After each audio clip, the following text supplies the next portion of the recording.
Nous sommes quelques jours avant les examens, la dernière ligne droite, et la demande des étudiants n'a jamais été aussi urgente. Comment réussir les examens avec des exercices de sophrologie?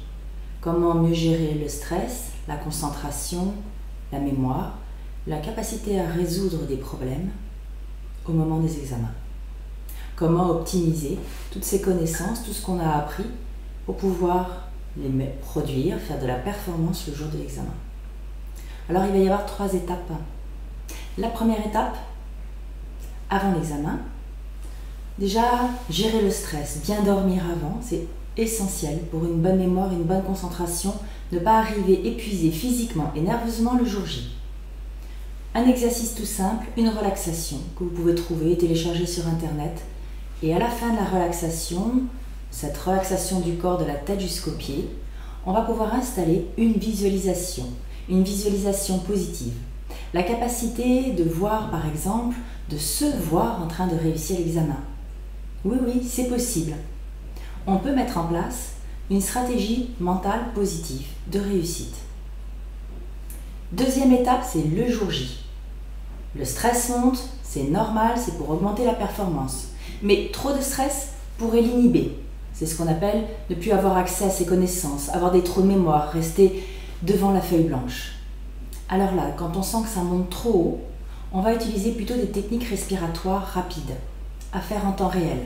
Par exemple, allonger le souffle. On va faire en sorte que le souffle devienne le double de l'inspire. On allonge par la bouche. Ça permet de descendre en respiration ventrale et on inspire normalement par le nez. Une fois qu'on a installé ce rythme respiratoire qui calme, qui pose, qui module le stress, là, on va utiliser encore une petite technique mentale. On va prendre un mot, choisir un mot, le premier qui nous vient à l'esprit, qui soit positif, confiance, réussite, calme, sécurité, et on va le répéter mentalement dans sa tête sur chaque expiration. Peut-être 5 ou 10 fois. J'expire par la bouche, j'allonge mon souffle et je répète dans ma tête ce petit mot sans en changer. Je laisse même les sensations associées à ce mot s'imprégner en moi. Troisième étape. Elle est très importante et souvent oubliée ou même négligée. Juste après l'examen. Et c'est ce qui va permettre de rebondir pour l'examen suivant dans la réussite. Après l'examen, je vais faire ce qu'on appelle un déplacement de toutes mes tensions.